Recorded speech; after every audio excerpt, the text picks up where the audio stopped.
오늘 설교 제목은 지혜로 세워가는 행복한 가정입니다.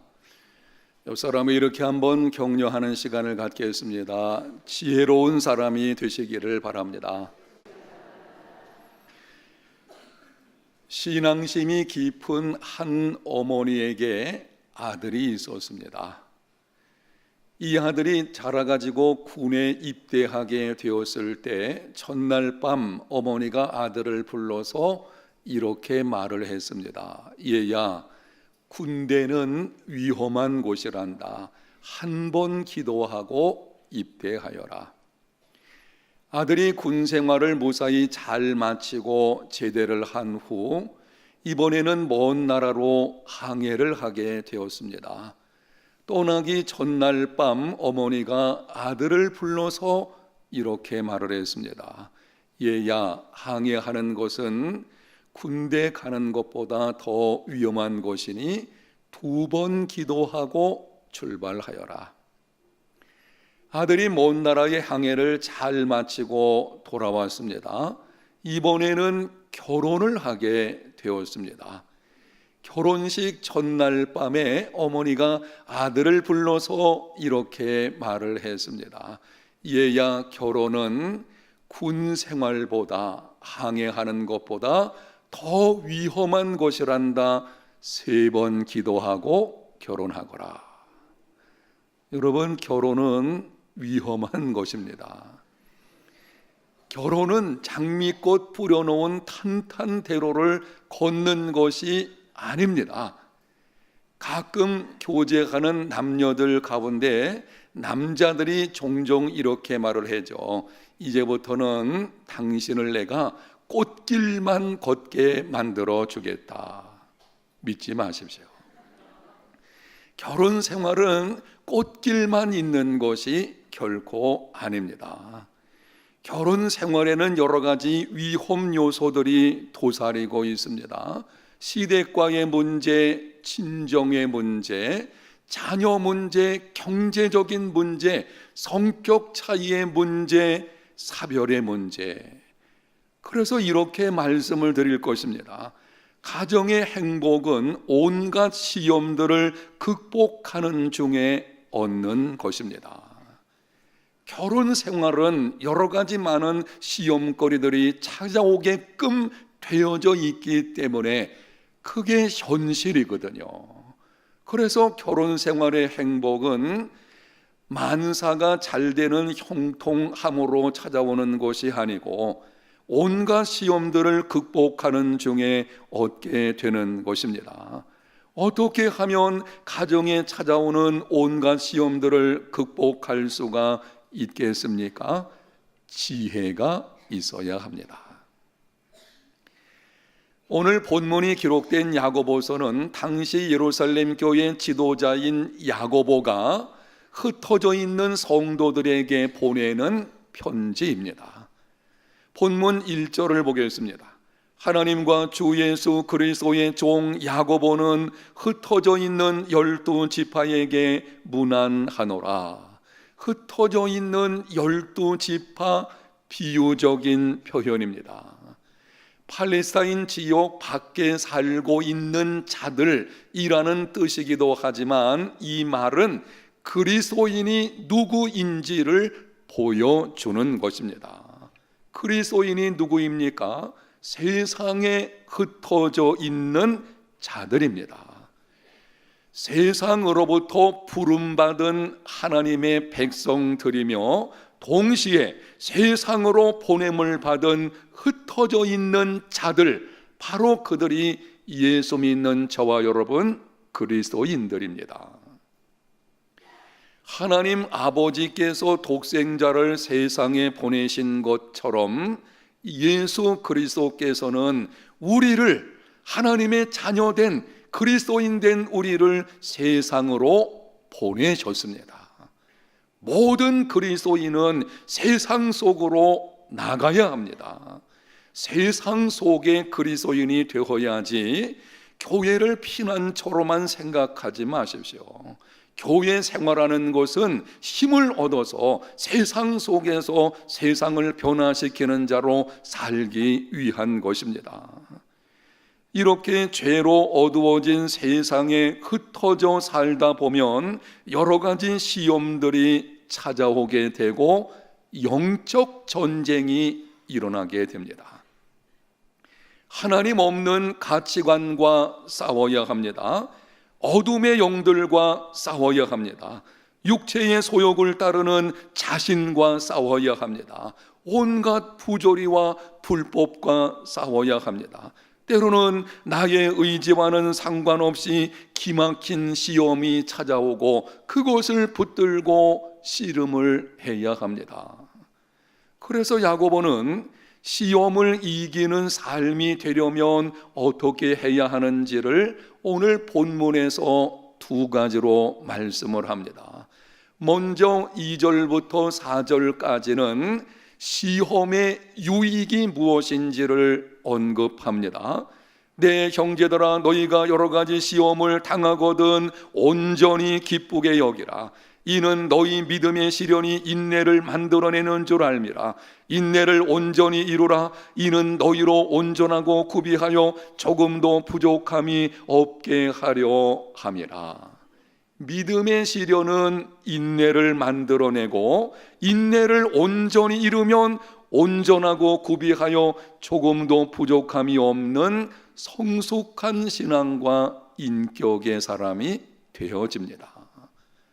고난을 겪은 후에 그리스도인의 삶을 보게 되면은 고난 중에 성령의 도우심으로 말미암아 사람이 변화되기를 시작을 합니다. 이제는 칭찬을 받아도 교만하지 않은 사람, 어려운 일을 당해도 낙심하지 않는 사람, 원수 같은 사람을 만나도 미워하지 않는 사람, 세상 속에서 세상을 변화시키는 성숙한 사람이 되어집니다. 믿음의 시련은 나를 변화시키고 나를 성숙하게 하는 하나님의 방편임을 알고 여러 가지 시험을 당할 때에 온전히 기뻐할 수 있는 믿음의 사람이 되시기를 축복합니다.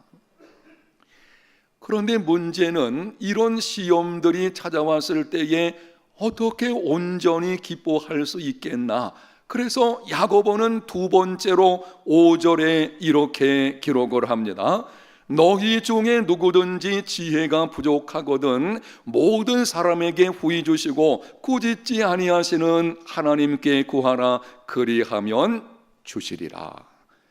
여러 가지 시험거리들이 찾아오게 될 것인데 그것을 이기려면, 그리고 이겨내는 중에 찾아오는 그 기쁨, 행복을 맛보기 원한다면 너희들에게 지혜가 있어야 된다.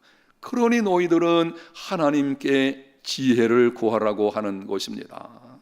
지혜가 있어야 합니다. 지혜가 있어야만 시험을 이기고 기쁨과 행복한 삶을 살아갈 수가 있습니다. 지혜가 무엇입니까? 지혜의 성경적인 의미를 말씀을 드리면, 지혜란 모든 사물과 사건을 하나님의 견지에서 볼 수 있는 능력입니다. 영상에 있는 말씀을 우리 한번 다 같이 읽어보겠습니다. 지혜란 모든 사물과 사건을 하나님의 견지에서 볼 수 있는 능력이다. 모든 만물과 인생의 생사화복을 주관하시는 분은 하나님이십니다. 하나님 그분에게 모든 것에 절대 주권이 달려있기 때문에 그분의 견지, 하나님의 견지에서 만물을 바라보고 하나님의 견지에서 내게 찾아오는 수많은 사건들을 바라보는 것, 바로 그것이 지혜인 것이고, 그 지혜를 소유하게 되어질 때에 시험을 이기는 삶, 그 가운데서도 기뻐하며 행복한 삶을 살아낼 수가 있는 것입니다. 행복은 어떤 견지에서 바라보느냐에 달려 있습니다. 고난이 없는 것도 기쁨의 원인이 되기도 하지만 인생에 고난 없는 삶은 없습니다. 고난은 찾아오게끔 되어져 있어요. 그래서 내가 고난이 없으므로 행복하게 살아야 되겠다, 그렇게 생각하지 마시고 고난 중에서도 행복을 얻을 수 있는 이 삶을 살려고 한다면 어떤 견지에서 바라보느냐 하는 것이 그것을 결정합니다. 기막힌 고난이 찾아왔을 때에 세상적인 견지에서 바라보면 절망입니다. 다 잃어버렸는데요, 다 빼앗기고 정말 이해할 수 없는 기막힌 일이 찾아왔을 때에 세상적인 가치관으로 바라보게 되면 거기는 낙심과 절망뿐인 것입니다. 그러나 하나님의 견지에서 보면 소망이 있습니다. 하나님의 견지에서 보면 의미가 있음을 알게 됩니다. 합력하여 하나님이 선을 이루어 주신다는 믿음이 생깁니다. 그 믿음으로 소망 중에 인내하게 됩니다. 인내하는 중에 나의 모난 성품들이 깎여지게 되고 성숙한 신앙과 인격의 사람으로 변화가 이루어지게 됩니다. 가정생활도 마찬가지입니다. 오늘 본문의 말씀을 5월은 가정의 달이기 때문에 가정생활과 관련해서 적용으로 여러분에게 몇 가지 말씀을 드리게 될 것입니다. 가정에서 일어나는 많은 문제들 쉽지 않지만 하나님의 견지에서 보게 되면 해결의 실마리가 보입니다. 믿음이 생기고 소망 중에 인내하게 됩니다. 행복한 생활이 이루어집니다. 그러면은 구체적으로 행복한 가정 생활을 위한 지혜는 무엇입니까? 여러분에게 행복한 가정 생활을 위한 지혜, 이 가정의 문제들과 관련해서 몇 가지 말씀을 드리게 될 것인데요, 이미 들었던 말씀들이긴 하지만 여러분이 다시 들으시는 중에 마음을 새롭게 하는 시간이 되었으면 좋겠습니다. 첫 번째, 부부 결혼 문제의 지혜는 충분히 기도하고 신중하게 결혼하는 것입니다. 부부 문제는 근본적으로 결혼 문제인 것입니다. 어떤 사람과 결혼하느냐 하는 것이 부부 관계의 모습을 결정합니다. 부부 관계 속에서 일어나는 많은 문제들이 있습니다. 그 문제들을 다 언급해 드릴 수는 없겠지만 하여튼 찾아오는 그 많은 문제들을 가만히 보게 되면 근본 원인, 그 출발은 누구와 결혼했느냐, 여기에 달려 있는 것입니다. 그래서 충분히 기도하고 신중하게 결혼하는 것이 부부 관계에서의 지혜입니다. 빌 하이벨스 목사가 쓴 인생 경영이라고 하는 책이 있습니다. 그 책에 보게 되면 배우자를 찾는 일에 실수하지 않으려면 적어도 5가지 측면에서 유사성이 있어야 한다고 합니다. 말씀드리는 5가지, 이 5가지 측면에서 유사성, 그렇다라고 할 그때에 결혼이 이루어지게 되면 행복한 결혼 생활을 할 수가 있다고 하는 것입니다. 오늘 나온 아직 결혼하지 않은 청년들 잘 들으시면 좋겠고요, 결혼 정년기를 둔 정년기 자녀를 둔 부모님들, 이 말씀을 한번 잘 들어보셔서 여러분이 나름대로 한번 체크해 보시면 좋을 것입니다. 그리고 이미 자녀들이 다 결혼한 경우라면 여러분의 손주들 이 제목을 가지고 기도하는 시간이 되었으면 좋겠습니다. 첫 번째는 예수님을 믿는 하나님의 자녀인가? 라고 물어야 합니다.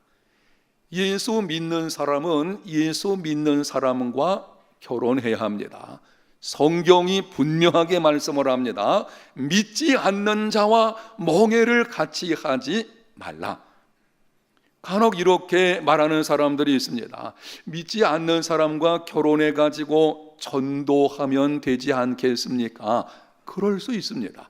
우리 교회도 믿지 않는 배우자와 결혼해 가지고 전도해서 지금 신앙생활 서로가 잘하는 이런 가정들이 있는 경우를 보게 됩니다. 그럴 수는 있지만 그러나 배우자가 믿기 전까지는 진정한 하나가 될 수 없고, 믿기 전까지는 수많은 영적인 싸움을 벌여야 하는 것입니다. 그래서 믿는 사람과 결혼하기를 힘써야 될 것이고, 혹 여러분의 자녀나 오늘 나오신 여러분 가운데 교제하는 자가 아직 예수님을 믿지 않고 있다면 예수님 믿는 믿음을 갖게 한 후에 결혼하십시오.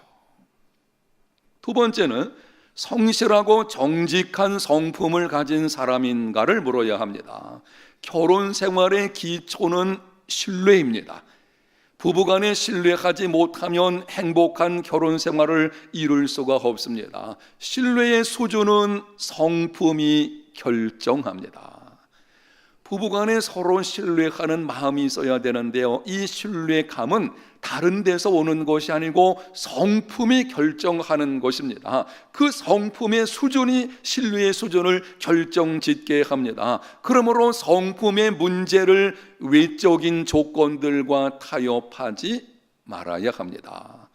신앙 다음으로 중요한 것은 성품입니다. 세 번째는 정서적으로 건강한 사람인가를 물어야 합니다. 과거의 깊은 상처는 친밀함에 대한 두려움, 자포자기, 응어리진 분노, 만성 우울증, 병적인 불안, 강박관념과 강박행위, 심지어 알코올 중독이나 약물 중독을 초래할 수가 있습니다. 과거에 가지고 있는 심각한 속의 상처가 있는데요, 그게 해결되지 않고 있으면 이런 증상들이 결혼 생활 속에서 나타나게 되어지는 것입니다. 결혼 생활에서 정서적 건강은 매우 중요합니다. 혹 과거에 상처가 있었다면 치유되었는지를 분명하게 확인해야 합니다. 네 번째는 진정한 대화가 이루어지는 사람인가. 가정의 화목을 깨트리는 중요한 이유는 대화의 빈곤 혹은 대화의 단절입니다. 여자들의 경우를 보게 되면 듬직하고 과묵한 사람들을 조금 좋아하는 성향이 있는 것을 보게 되고요, 남자들 경우에는 신비한, 뭔가 좀 신비함을 주는 이런 여자에게 호감을 갖는 경우들이 종종 있는 것을 보게 됩니다. 여러분, 그러나 과묵과 신비는 좋은 것이긴 하지만 부부 관계에 심각한 위험성을 가져올 수도 있습니다. 좋은 부부 관계를 이루려면 무엇이든지 나눌 수 있는 대화가 되는 사람이어야 합니다. 어떤 사람이어야 한다고요? 대화가 되는 사람이어야 돼요. 말이 통하는 사람, 내가 가지고 있는 문제가 무엇이든지 함께 나눌 수 있는 사람, 이런 사람과 만나야 하는 것입니다. 다섯 번째는 외적으로 매력이 있는가? 매력은 사람의 마음을 사로잡는 힘입니다. 하나님은 개개인의 이 특정 대상에게 강한 매력을 느끼도록 지으셨습니다. 그래서 나온 말이 제 눈에 안경이라는 거죠. 보기에는 영 아닌 것 같은데 자기 눈에는요 너무 좋아 보이는 거예요.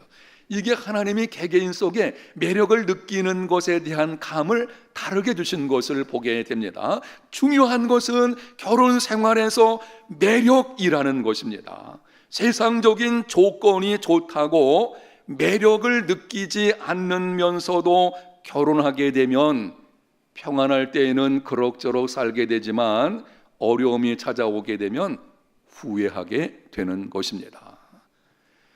이러한 다섯 가지 측면에 합당한 사람인지를 어떻게 할 수 있겠습니까? 충분한 사귐과 기간을 가져야 합니다. 상대방의 진정한 모습이 어떤 것인지, 정말 이 사람이 어떤 사람인지를 알 수 있는 그런 시간을 좀 충분히 가지고, 그리고 기도하는 중에 결정하고 결혼이 이루어져야 되는 것입니다. 여러분, 인생의 가장 중요한 만남은 배우자를 만나는 것입니다. 친구를 잘못 만나면 관계를 끊으면 되고, 목사를 잘못 만나면 교회 옮기면 됩니다. 직장에서 동료나 상사를 잘못 만나면 직장을 옮기면 되고, 사업 관계에서 사람을 잘못 만나면 거래를 끊으면 됩니다. 그러나 배우자를 잘못 만나면 평생 동안 고통을 짊어지고 가야 합니다. 앞에서 말씀드린 5가지를 다시 한번 정리해 드리겠는데요, 여러분이 다시 한번 들으시는 중에 정말 이것을 기도 제목으로 삼고, 혹시나 여러분 가운데 아이고 목사님 나는 그거 일찍 들었으면 되는데 몰라가지고 지금 이상한 사람과 살고 있는데 어떻게 하면 좋겠습니까? 따라합시다. 그런 경우에는 참고 살아야지. 참고 살아야지 뭐 어떻게 하겠습니까? 다만 오늘 말씀드리는 것이 우리에게 도움이 된다면 내가 먼저 이런 사람 되기를 심으면 됩니다. 내가 그렇게 변화되기를 심으면 나의 그 변화됨을 통해서 배우자도 변화되는 일이 일어나게 되는 것입니다. 다시 한번 말씀을 드립니다. 예수님 믿는 하나님의 자녀인가? 성실하고 정직한 성품을 가진 사람인가? 정서적으로 건강한 사람인가? 진정한 대화가 이루어지는 사람인가? 외적으로 매력이 있는가? 부부 문제의 지혜는 충분히 기도하고 신중하게 결혼하는 것입니다. 큰 2번째로 가정에서 찾아오는 문제 가운데 하나가 이 고부간의 갈등 문제입니다. 고부간 문제의 지혜는 떠나보냄과 공경의 원리에 순종하는 것입니다. 고부간의 갈등이 일어나는 원인은 결혼이 무엇인지를 알지 못하는 것입니다. 하나님이 세우신 결혼제도, 하나님이 결혼제도를 세우실 때에 그 의미가 무엇인지를 좀 알면 해결이 되어질 텐데 알지 못하게 되어지니 거기서 이 고부간의 갈등이 찾아오는 것을 보게 됩니다. 결혼이 무엇인지 하나님께서 말씀을 하셨습니다. 창세기 2장 24절, 이러므로 남자가 부모를 떠나 그의 아내와 합하여 둘이 한 몸을 이룰지로다. 결혼은 남자가 부모를 떠나는 것입니다. 우리나라에서는 시집을 간다 해가지고 여자가 떠나는 것으로 많이 생각을 하게 됩니다. 그러다 보니까는 고부간의 갈등이 올 수 있어요. 성경적인 하나님께서 세우신 결혼의 원리는 남자가 부모를 떠나는 것입니다. 부모와의 관계를 끊으라는 것이 아닙니다. 여기 이 말은 독립하여서 남편을 머리로 하는 새로운 가정 공동체를 만들려고 하는 것입니다. 결혼 전까지 아들은 부모의 권위 아래서 부모의 명령에 순종하는 관계였습니다. 그러나 아들이 결혼하게 되면 이제는 부모의 권위에서 독립해가지고 자기를 머리로 하는, 이제는 남편 된 자기를 머리로 하는 새로운 가정 공동체를 만드는 것입니다. 그래서 부모와의 관계는 명령과 순종의 관계가 아니고 조언과 공경의 관계로 바뀌는 것입니다.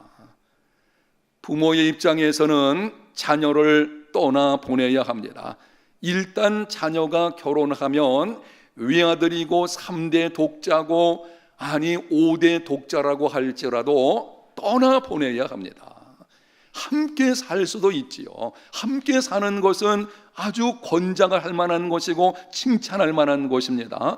부모를 모시고서 함께 산다, 잘 섬긴다, 정말 복 있는 삶이죠. 함께 살아도 정신적인 면에서 독립시켜야 하는 것입니다. 간혹 아들을 자기 소유로 생각하는 시어머니들이 있습니다. 이런 시어머니들은 아들을 며느리에게 뺏긴 것으로 생각을 합니다. 그래서 아들을 위한다는 명목으로 사사건건 간섭을 합니다. 결국 고부간의 갈등이 일어나게 되는 것입니다. 오늘 나오신 시어머니 되신 분들, 그리고 제가 보니 시어머니 되실 분들도 굉장히 많아요. 이 시어머니 되실 분들 여러분 잘 들으시기를 바랍니다. 여러분의 남편은 여러분에게 속해 있지만 아들은 결혼하면 여러분에게 속해 있는 것이 아니고 며느리에게 속해 있습니다. 아들 가정이 행복하기를 원한다면 떠나 보내십시오. 그리고 며느리를 친딸처럼 생각하십시오. 며느리의 사생활을 존중하시고 아들 가정의 가정교육에, 이 자녀 교육에 간섭하지 마십시오. 아들에게, 그리고 그 가정에 맡겨 놓으십시오. 그것이 시어머니 된 우리들이 해야 할 일인 것입니다. 여기까지 말씀을 드리면은 며느리들이 이렇게 생각을 합니다. 야, 그 말씀 우리 시어머니가 들어야 되는데 왜 오늘 안 나오셨을까? 며느리들이 할 일이 있어요. 고부간의 갈등은 서로 간의 문제인 것이지 어느 한쪽 편에만 문제 있는 것은 아닙니다. 며느리 되신 분들, 그리고 며느리 될 분들에게 권면합니다. 시어머니를 친정어머니처럼 다정하게 대하십시오. 시어머니가 무슨 말 할 때는 예라고 긍정부터 하십시오. 혹시 시어머니가 조금 불합리한 말씀을 하신다고 할지라도 그것에 대하여 말대꾸하지 말고 일단은 한번 예, 알겠습니다, 그리고 넘어가고 시간을 좀 가진 다음에 거기에 대해서 함께 의논하는 것이, 이게 지혜인 것입니다. 그러나 꼬박꼬박 말대꾸하게 되면은요, 거기서 골은 더 깊어지게 되어지는 것입니다. 마음을 즐겁게 해 드리십시오. 성경에 등장하는 룻이 시어머니를 잘 섬김으로 복받은 것을 기억하고 부모를 잘 공경하십시오. 고부간의 문제는 떠나 보냄과 공경의 원리에 순종하는 것이 지혜입니다.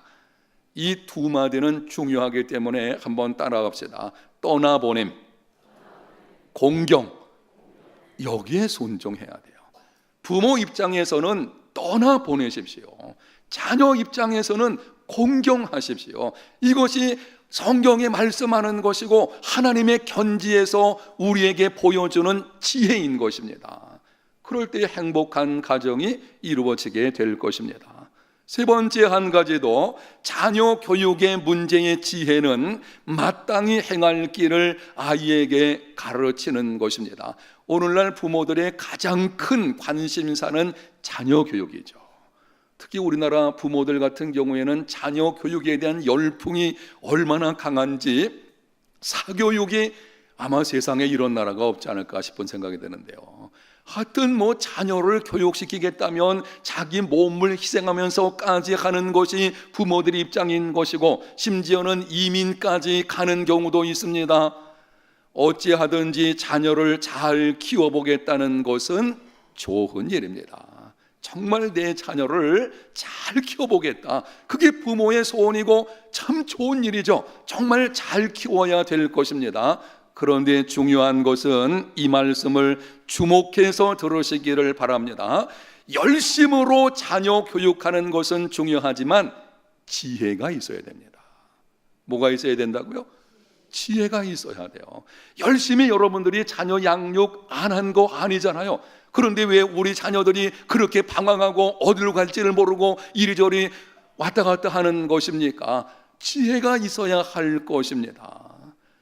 하나님의 견지에서 바라볼 수 있는, 바로 그게 지혜거든요. 하나님의 견지에서 자녀 교육이 이루어져야만 아이들도 행복하고 부모에게도 기뻐할 수 있는 이런 진정한 성공의 자녀 교육이 이루어지게 되는 것입니다.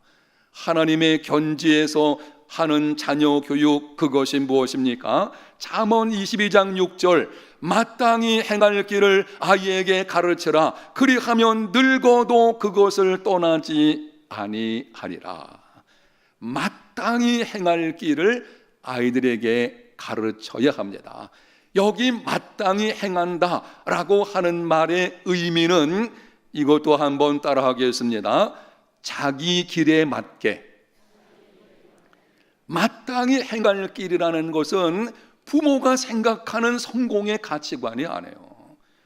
부모인 우리들은요, 오랜 세월 인생에 경험들이 있고 많은 것을 보다 보니까 나름대로 성공에 대한 개념들을 가지고 있어요. 이렇게 하면 성공한다. 그래서 우리 아이들에게 그냥 그 방향으로 밀어붙이는 것을 보게 됩니다. 그리고 마땅히 행할 길을 부모인 자신이 가지고 있는 성공의 가치관에 적용하는 경우들이 있어요. 그렇지 않습니다. 마땅히 행할 길은 우리 가정의 자녀들에게 맞게 키우라고 하는 것입니다. 자녀들은 하나님의 선물입니다. 하나님이 우리 가정에 이 자녀들을 선물로 주실 때에 독특한 성격, 재능, 은사, 지적인 역량, 어떤 성향, 그런 아이들을 보내주신 것이거든요. 우리 자녀들 부모와 똑같지 않습니다. 저희 가정만 봐도 너무 다른 것을 보게 됩니다. 그러면은 부모가 생각하는 성공의 가치관으로 그 아이들을 밀어붙일 것이 아니라 그 아이들에게 맞게끔 아이들이 가지고 있는 재능이나 지적인 역량이나 그 성향이나 이런 것에 맞게끔 어렸을 때부터 양육해 나가는 것이 마땅히 행할 길을 아이에게 가르치는 것입니다. 여기 늙어도 하는 말이 나오는데요, 이 말은 늙을 때까지 라는 의미가 포함되어 있긴 하지만 이것으로 충분하지 않습니다. 여기 늙어도 하는 말의 히브리어 원어를 보게 되면은 턱수염이 난다 라는 뜻을 가지고 있습니다. 여러분, 턱수염이 우리 자녀들이 언제쯤 나게 되는가요? 우리 아들들을 가만히 보게 되면 정도의 차이는 있겠지만 보통 고등학교 졸업반쯤 되면 아마 턱수염이 나게 될 것입니다. 이런 뜻입니다. 어렸을 때부터 그 아이에 맞게, 부모에 맞는 것이 아니에요, 그 아이에 맞게 가르치게 되면 이 아이들이 고등학교 졸업반 때쯤 되어지면 자기가 갈 길이 무엇인지를 알게 되고 늙을 때까지 그 길로 걸어감으로 진정 행복하고 성공하는 인생을 살아가게 된다고 하는 것입니다.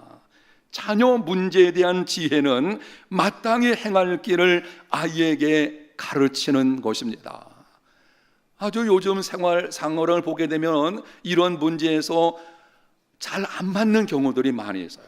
그래서 여러분에게 다시 한번 권면의 말씀을 좀 드리겠는데요, 여러분이 생각하는 가치관, 이 성공에 대한 개념, 혹은 세상이 이렇게 말하죠, 이 길로 가는 것이 안정되고, 물론 안정은 중요합니다. 그러나 중요한 것은 아이에게 맞는 것은 더 중요한 것이거든요. 아니, 그 아이에게 맞지 않는데 이 안정된 길을 하고 그쪽으로 밀어붙여 보십시오. 이 아이들이 그 일을 하면서도요, 마음에 기쁨이 없어요. 아니, 일을 하면서도 일하는 즐거움이 있어야 되고 자기에게 맞아야 되지 않겠습니까? 마땅히 행할 길을 어렸을 때부터 아이들에게 가르치는 지혜로운 부모님들이 다 되시기를 바랍니다. 사랑하는 성도 여러분, 지혜가 있어야 합니다. 시험을 이기고 행복한 삶이 되려면 지혜가 있어야 합니다. 여러분에게 혹시 지혜가 부족하거든 후히 주시고 꾸짖지 아니하시는 하나님께 구하십시오. 오늘 성경에 약속하십니다. 그리하면 주시리라. 여러분이 하나님의 견지에서 모든 것을 보고 해결하고자 하는 지혜, 그걸 구하는 것은 하나님의 뜻인 것이고 붙들고 기도하게 되면 하나님이 반드시 채워주실 줄로 믿습니다. 믿음으로 구하는 중에 지혜를 가지고 지혜로 세워지는 행복한 가정, 여러분의 가정들이 다 되시기를 예수님 이름으로 축복합니다. 하나님 아버지, 우리 해운대 제일교회에 속한 모든 가정들 지혜로 세워지는 행복한 가정이 되게 하여 주시옵소서. 특별히 결혼의 정년기를 맞은 우리 자녀들에게 은혜를 베풀어 주셔서 오늘 말씀에 꼭 맞는 이런 배우자를 만날 수 있게 해 주시고 그 가운데 주어지는 행복을 누리는 복 있는 가정들 다 이룰 수 있게 해 주시기를 원합니다. 가정 문제로 인해서 힘들어하는 가정들 지켜주셔서 지혜를 주시고 지혜를 가지고 잘 이겨내는 중에 행복한 가정으로 세워지게 해 주시기를 원합니다. 예수님 이름으로 기도합니다. 아멘.